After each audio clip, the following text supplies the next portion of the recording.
Having said this, even this sort of happiness is a product of positive thinking and positive action, with good fortune lending a helping hand. In short, it is a product of will in relatively favorable circumstances. But isn't it peculiar to imply that happiness can be of one sort or another?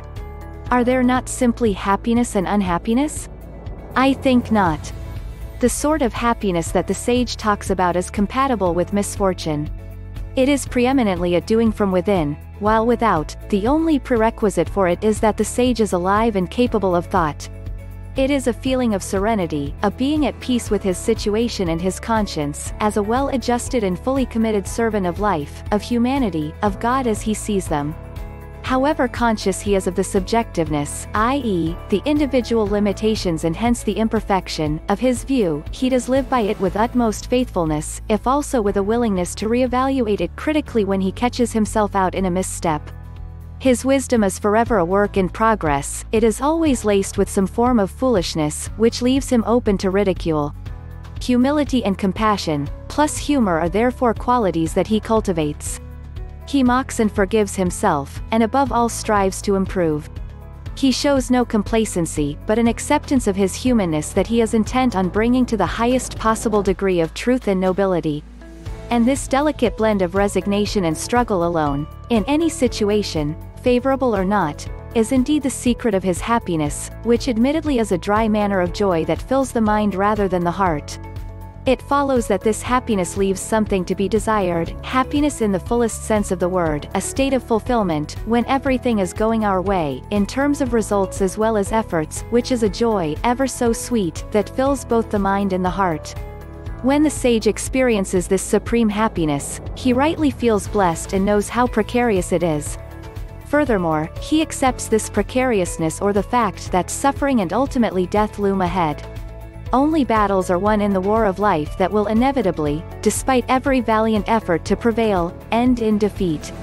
Some will say that happiness in its so-called fullest sense leaves something more to be desired, the power to make this happiness infinite, immeasurably great and unlimited in duration. Among them, some will choose the path of faith, which allegedly leads to a heavenly afterlife, whereas some will choose the path of reason, which admits of no rosy belief based on wishful thinking and unbridled trust. This path leads nowhere as far as the beyond is concerned, or rather somewhere that is unknown, presumably so different from what is known that it totally exceeds our ability to conceive of its nature. I count among these proponents of reason, these infidels, to whom the only source of meaning is not a paradisiacal destination, whose existence is supported by no credible evidence, but the journey itself, a rugged and uphill journey to be sure, with an abundance of twists and turns, some of which are propitious, others not. This journey is well worth the trouble, in my opinion.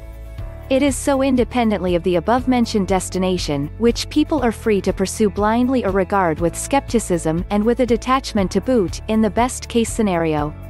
It is all about the dignity of living and loving and the pleasure of succeeding in these difficult assignments. From this perspective, the purpose of life is none other than life itself, in partnership with our fellow creatures, and happiness is made possible, within certain limits, by our striving to achieve this worthy, albeit humble purpose. The limits imposed upon worldly happiness may initially stick in our craw, but after due consideration, as we realize that life without these limits would be death, we accept them, and better still we welcome them. Life is by definition a dynamic state that presupposes a perpetual tension between desires and their satisfaction. Render this satisfaction absolute, you resolve this tension and consequently reduce life to nothing, i.e., something as inert as a stone. And this nothing, this inert something, is death, as I just pointed out. Not a brilliant prospect in the eyes of a life lover. So, if you learned something new today, then give this video a like and share with a friend.